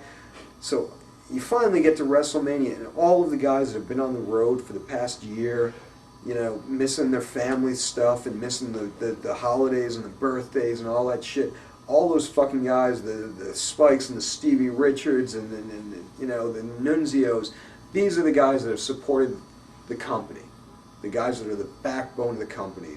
And then you finally get to WrestleMania. Well, we got Goldberg versus Brock, and we got Rock versus Hulk Hogan, and we've got all of these guys that are only going to be here for this one show, and they're all going to make 6-7 figures for that one fucking payoff, and then they're going to leave, and then the rest of you fucking jobbers, well, you're just right back to supporting the company, but you're not getting any payoff for it. So it was a big fucking kick in the balls, the past couple WrestleManias, when you get all that I'm the guy that's making WrestleMania work. I mean, that was the rah-rah speech you hear every time. You're the guy. You're on the house shows. You're the ones that's working hard, working in front of 3,000 people instead of 10,000 people. You're the guy that makes WWE survive. And then when it finally gets time to the fucking WrestleMania, sorry, we don't have a spot for you. You can be in the background during the interview. That'll be your payoff. So, I mean, it's a big fuck you. I mean, they're full of shit. They don't take care of the people that take care of them.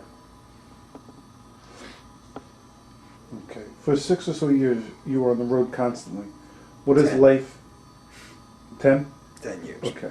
What has life been like for you with that kind of lifestyle?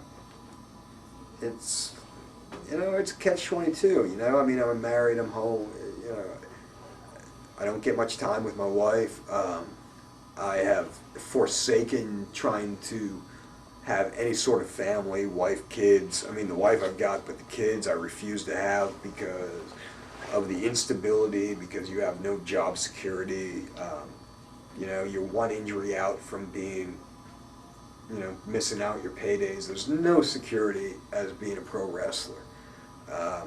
But you know that going into it. You know, like I knew when I signed up for it that I had to give up everything personal in my life to do it.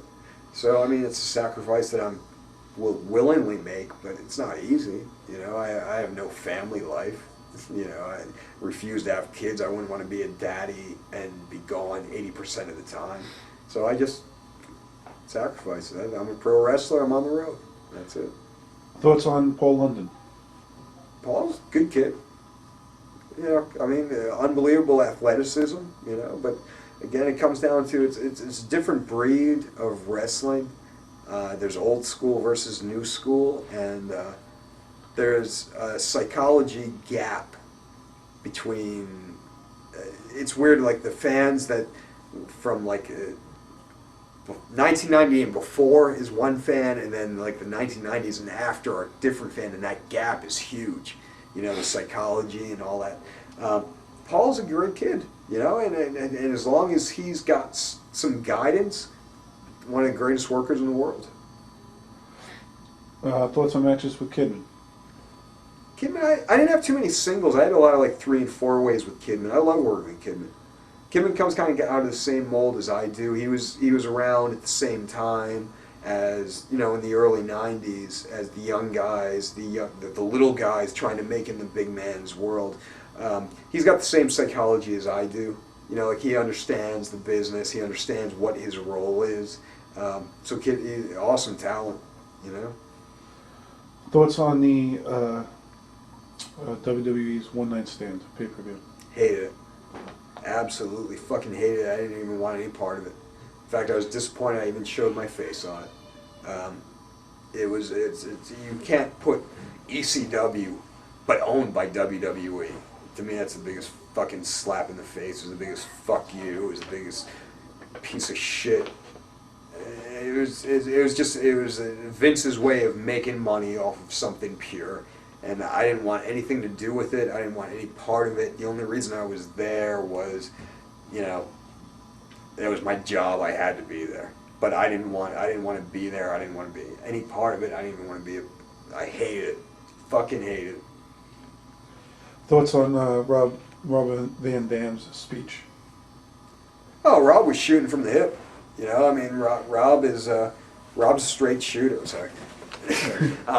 Rob is, you know, it was a good promo, you know, and he came out and he called it like it is, you know, and Rob doesn't take shit from anybody, you know, and that was finally his opportunity to come out and go, hey, I can speak, you know, and everything he said was right on. What did he say? Like, remember, I could say something more than dude or man. Yeah, I mean, That's later. Rob, you know what? When we first came in, when ECW first came in, and Rob came down, and I forgot who he was working with, it might have been like Hunter, and the entire goddamn arena was going RVD, RVD, RVD. And there's Kevin Dunn. You guys know who Kevin Dunn is, right? Yes. He's the TV producer that's in charge of our wrestling, right? Kevin Dunn goes, well, there's, you know, the ECW fans, they're very loud, but there's not many of them. No, you had 15,000 people screaming RVD, RVD, RVD.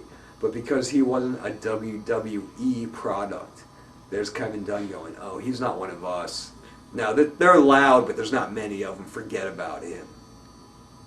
Are you fucking kidding me? Rob Van Dam was like, when that first invasion, the ECW first came into WWE, he was the most over son of a bitch you'll ever want to see. And they said, fuck him. It's amazing how with Rob Van Dam that he was over, even though the promotion was trying to bury him. And it was pure that the WWE just knew he was over, knew he probably could sell merchandise, but they just, because he wasn't theirs. Welcome to New York. Okay. Thoughts of the WWE talent that was on the One Night Stand pay-per-view? What do you mean WWE talent? They were all WWE talent. Well, I mean, more.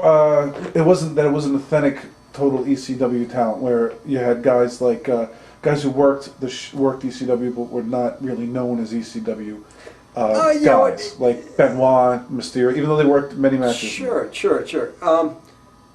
Me personally, when they first told me it was an ECW pay-per-view, it was like a kick in the gut. I didn't like the idea. I didn't appreciate the idea. Then when I saw the lineup and saw that, like, it was a Ray and Eddie. Ray and Eddie were given like 10, 15 minutes. And as you said, they were a very minimal part of ECW. Then it became very clear what it was. It was the WWE's way of selling themselves. So, okay, we're going to do this ECW thing where we're going to stick as many of our guys in the program as possible. Like Chris Jericho, too. Yeah. Sure, and I mean, and those guys, it's not a knock on those guys because they're awesome talents, but you're right, they were only there for a short amount of time. Mm-hmm. It was like they're not pure ECW, you know. So, I mean, to me, the whole thing was a kick in the balls from the beginning, and just something like that was even more so, you know. Because, I mean, I remember... I wasn't offered a spot, a role, a job, and anything in the ECW pay-per-view until about a week before it happened. you know, and there I am going, fuck, I think I did something for this company. You know, like I was there in ECW for about 5 years, and I'm pretty sure I hurt for them. You know, and I think I've deserved a spot somewhere in there. So then a week before the pay-per-view, oh yeah, you can bring out the lighter fluid for Bubba and Devon and then go on your way. And I went, all right, fine. Fuck you. You know, that's it. And that was pretty much, and then I got fired the next week. So, I mean, it wasn't an ECW pay-per-view. No matter how good it was, no matter how much fun it was, no matter how much energy it came through, it wasn't pure. Do you wish you could have worked a Homecoming? I wouldn't say pay-per-view, but at Friday night with Shane Douglas? You know what? Had I been fired at that point, yeah, absolutely. I mean, but at the time I was still with the WWE, so like working in indie wasn't an option. But had I been gone from them, and yeah, you have a choice of working the ECW with WWE or Shane's show and the hardcore. Oh, absolutely, the hardcore Homecoming, absolutely. Were you disappointed when they completely dropped the angle the next night, where they didn't follow up on anything with ECW? Like it never existed. You know what? At that point, I was already in a pretty bummed out stage. The last 6 months of my tenure at WWE was horribly depressing. So after the ECW pay-per-view, when they decided to fuck with it, and I knew what they were doing, you know, they were just going to blow it off and all that, I could care less at that point. You know, like they had already gone past the point where I gave a shit what they did with it. So I think it was about a week later when I got fired anyways, so I mean, I could give a shit what they do. It had already been tainted at that point. It wasn't ECW any more than, you know. This is just a question from slightly before. It says, is there anyone that was not on One Night Stand that you thought should have been? I don't give a shit because I didn't look at it. No, I could care less what the Matt card was. I thought the whole card was ridiculous. So. Thoughts on the JBL Meanie incident? You know what? That's something I don't know. I mean, I don't know what the past heat is between them. If those guys really like have heat with each other, and as far as what happened, I don't know who threw the first punch. I mean, like I saw Meanie was a bloody mess when he came after her, and I mean, I can't imagine Meanie going after Bradshaw, but there's some sort of story there between those two guys that I honestly don't know about. And for Bradshaw to take it out in the ring, there must be something there, because I know John, he's a pretty good guy, and I know Meanie, and he's a pretty good guy. For those two guys to like break down and fight in the ring, it's, you know, it's a personal issue between those two, and it's settled between those two. You know what I mean? I don't give a shit. If a fat guy and a redneck want to beat each other up, great. Who cares? Thoughts on JBL when you have worked matches with him? Working with him? Yes. Great. I mean, JBL what he has become in the past couple of years is awesome. Is absolutely awesome. I mean, he'd always been kind of the jobber. You know, he was never got a giant push. He was always kind of the middle guy. And then all of a sudden he gets this gimmick where he gets to talk and do his promos, and he gets more heat than anybody I've ever seen. And it's a shame that WWE didn't let him run with the title and let him actually get the heat that he deserved.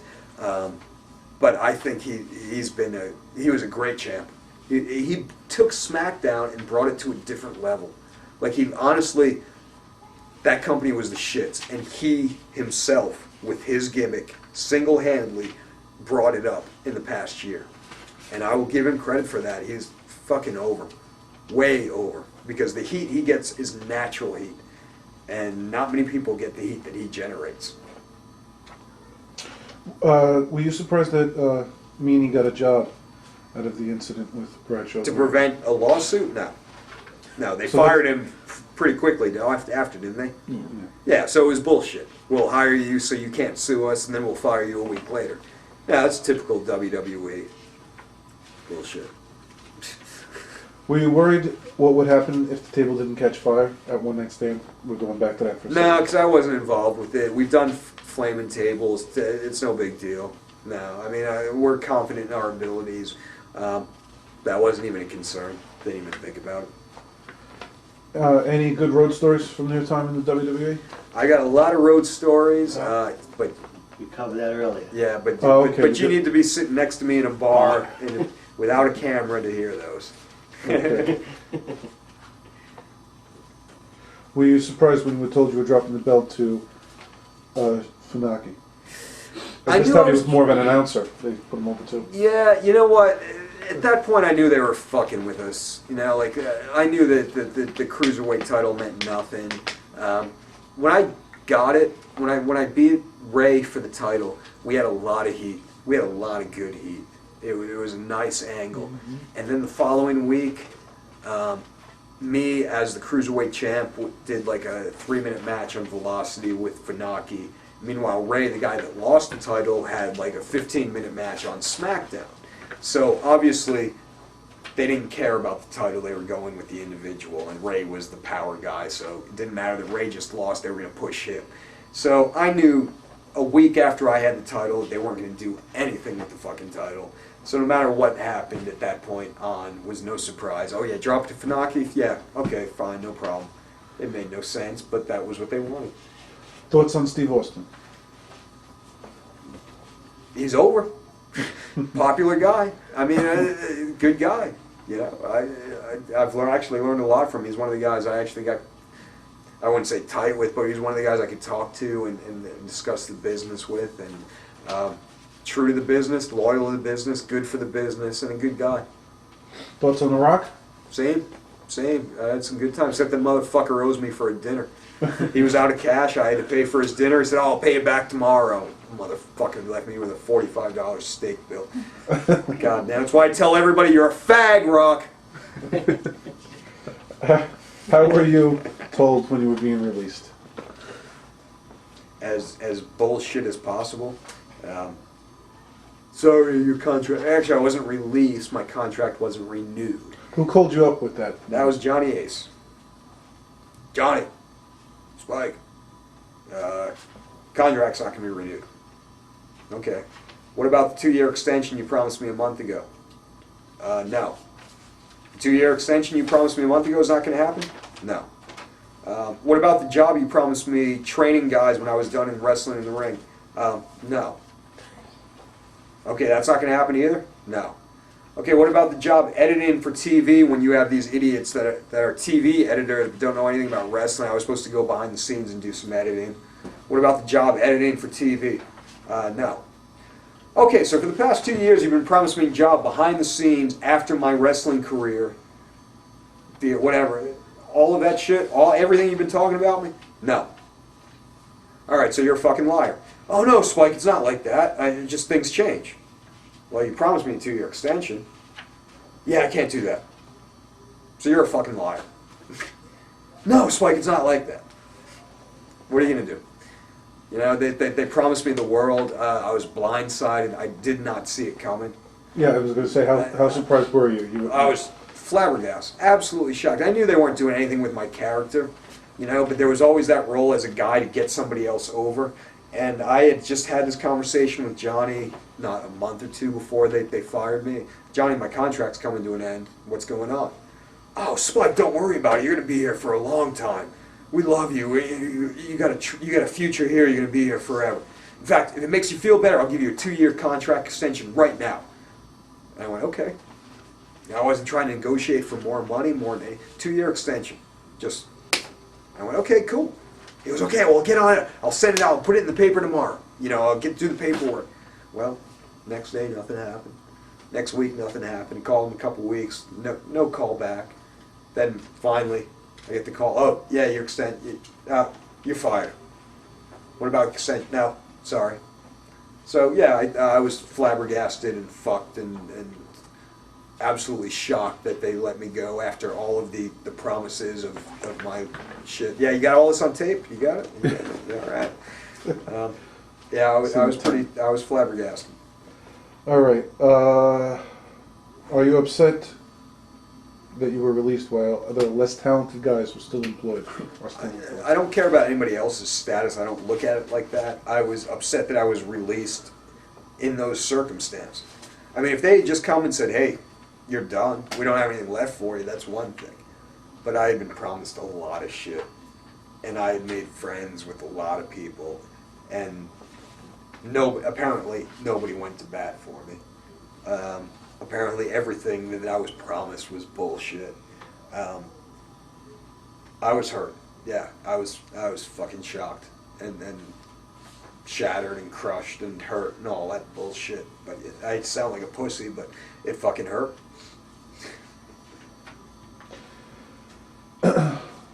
Were you surprised from anyone else's release with the group that was released during that time? No, I mean, I think after Bubba, Devon, and me, everybody else there wasn't established characters, what, could have been considered as, I hate to use the term, but dead weight. There were guys that, there's always guys coming and going, but there are very few established characters. And I think Bubba, Devon, and myself were the three established characters that were let go. Like, why? Why, when you're dying, when this company is dying for characters, why would you get rid of three characters that you have?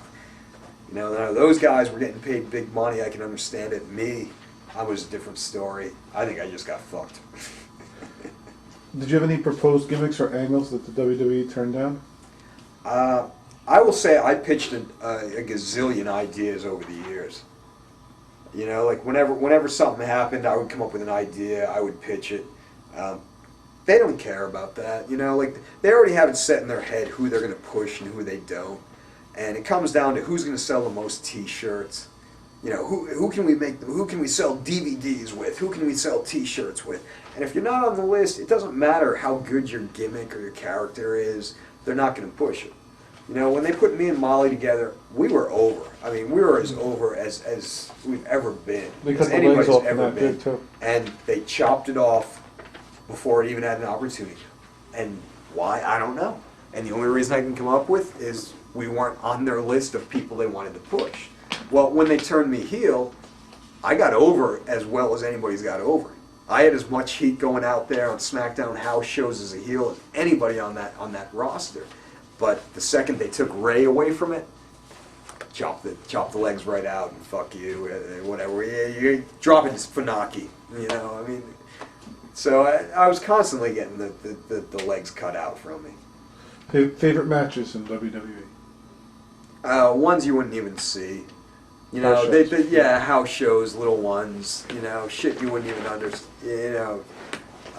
Actually, one that was awesome was me and Val Venus. It wound up, it was a fluke thing where I wasn't supposed to wrestle him, but last minute, the show starts at 7:30.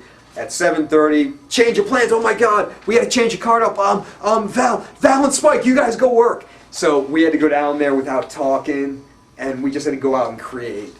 And we had a fucking great match, and that's the beauty of wrestling when you don't have to have it scripted and choreographed and all that. So I mean, my favorite matches aren't anything you would see on DVD. It's the obscure shit, Least favorite guys to work with and why? Just green guys. I don't want to name anybody individually because everybody's learning, everybody's there with the right attitude. But when they put you out there in an important angle with inexperienced green guys, they're going to hurt you. Like working with the French kids when they fucked me up. The table thing. Okay. With Renee and Sly. I mean, they're putting me out there. We practiced that. I hate to say it, we're on DVD. Yeah, we practiced the fucking spot, and they still fucked it up. And their fuck up is going to cost me physical pain for the rest of my life. So, I mean, yeah, I get offended when I'm in there with these guys that don't know what they're doing, and their fuck ups winds up costing me pain. So, I mean, I would say that I'd put that one on my top of my list because I'm not going to be able to feel my hands for the rest of my life because two Greenpeace didn't know how to throw a 140-pound guy over the ropes. Any regrets in your career? Taking the job. Going to WWE in the first place. I would have preferred to pull the Spanky or a AJ Styles and said, fuck you, I'd rather work the indie and be true to myself. Does it bother you when you see? Oh, we got that one. What is your future? I don't know. I really don't. I have no idea. I'm going to try and make it in the wrestling business. If I can, I will. If I can, I'll go get a day job. Do you think TNA?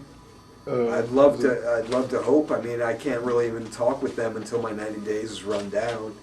So, I mean, I can't even discuss anything with them until October 5th. I would love to go to TNA. I mean, I'd love to have a job in the business, you know. And they look like a very promising company with the right attitude, and a good locker room. So, yeah, I would love to go there. Have you had contact with them as far as initial? I've had some talks with people, but I mean, realistically, I can't discuss Sure. anything during my 90 days. So I don't know until October 5th. I can't really discuss anything. When did you find out that WWE would prevent you from using your name? The same as everybody else. No one ever called me. I mean, it was all internet bullshit. As far as I know, no one's ever contacted me about anything. You know. So I don't know. I mean, I could probably go out as Spike and see what happens. Yeah. But no one's contacted me. I got one letter like the day after they released me saying, don't, you know, you've got your contract and you can't do this and do that. But aside from that, I haven't heard anything. Have you talked to Paul Heyman since this went Many down? times. Yeah, Paul's a good friend of mine. I mean, I don't know what you want me to say. I mean, as far as after your release. I Sure. mean, was there any- Yeah, I talk to Paul all the time. I mean, as a friend, I mean, he's. I owe him my career. I owe him a lot, and he's one of the one guys that's always been supportive of me and always said, "Don't sweat it. You're gonna be all right." I have a question for you, Spike. Don't you think it's kind of ironic, if you want to say that Paul Lee gets sent to OVW, and all of a sudden they go from not being hot to being hot, and the guy can't they won't give him a job in there. Of course, it's ironic. Well, I mean, everybody knows if you give Paulie the book, that the place would take off, but they can't do that because then it would be giving credit to someone other than them. You know, I mean, of course Paulie's a genius. Of course Paulie can take any company. If you give him the book full without any interruption, he can turn this place around in a heartbeat. So no, I mean, yeah, ironic, I guess, but not surprising. Yeah, go ahead. We got Goldie. He's got to go. Yeah. We got about 10 more questions. Do what and you're then going to do. we shot. We You know? got 10 minutes. Well, we're going to have to change tapes? Okay.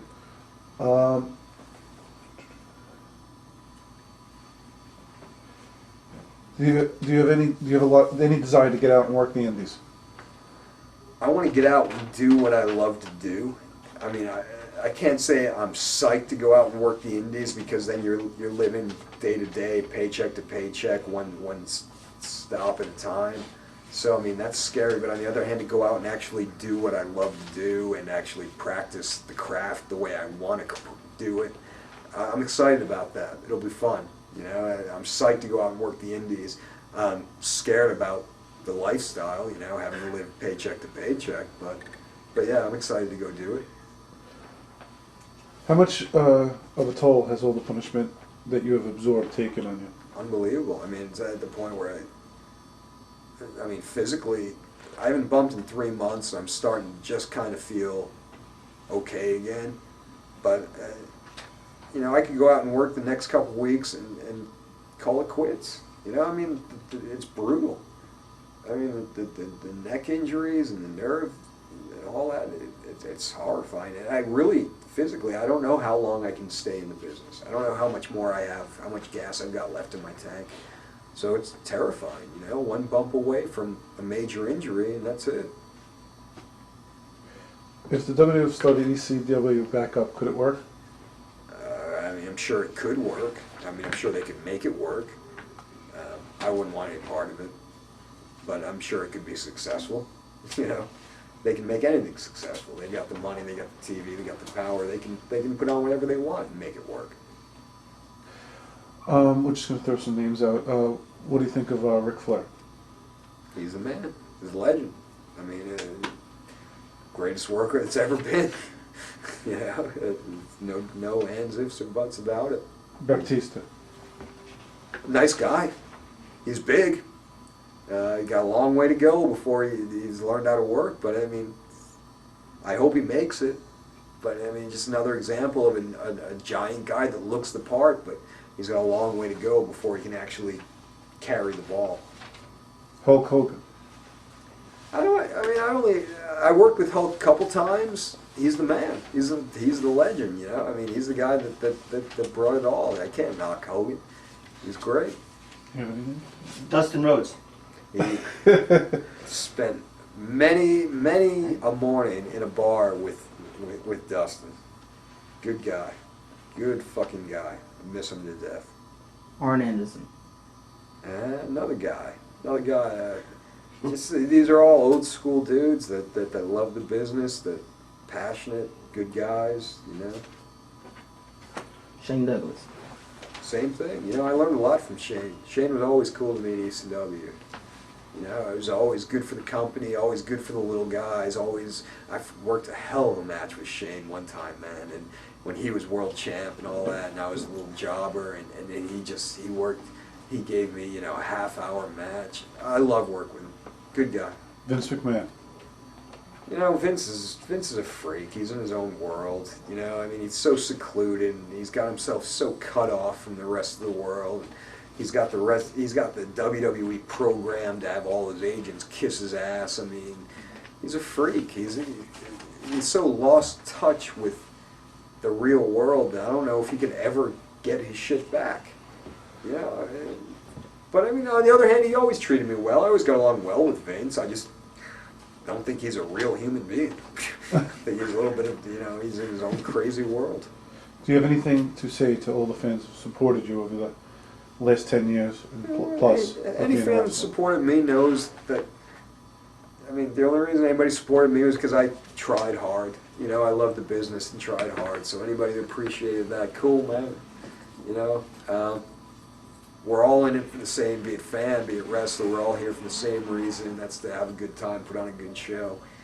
And anybody that knows my work appreciates that. And we're just here to give it our all, bust some balls, have a good time. So, if you're a fan, thank you. If not, fuck you. Sorry. All right, Spike, thank you. You know, cool. Very good. Okay. Steve? All right. I'm not Fine, fuck you. Fuck it. I like that. Is it on? Yeah, we got the camera. Well, One question for you, Spike. Have you ever worked Flair in a one-on-one match? Yeah, I got to work with Flair one time, and I'll be honest, it was probably the most disappointed I've ever been in myself. I finally got to work with him, and he was cool as shit before the match. You and me, Spike, we're gonna go out there, we're gonna tear it up and all that. And we went out there, and you know, we did. It's one of those things where you're calling on the fly. You know, like you don't talk about your stuff beforehand. And he wound up and he chopped me, and I started firing up on him too fast. And he was like, Spike, slow down, slow down, slow down. And I went, oh, I blew it. You know, like I'm working with Ric Flair and I was working too fast. And then, you know, like it was a fucking honor. It was awesome working with him. But man, when he said slow down, I was like, oh, I fucked up. You know, and it was actually a really big disappointment that like I didn't come through the way I wanted to come through. But I mean, on the other hand, it was still an honor working with Flair, you know. So I mean, it was cool as shit. He's a class act, and it was a blast. I'd love to have the opportunity one more time to work with Flair. Thank you. Don't give up. Don't give up. Fight forever. Don't give up. Fight forever. Don't give up. Fight forever. Fight forever and ever and ever and ever.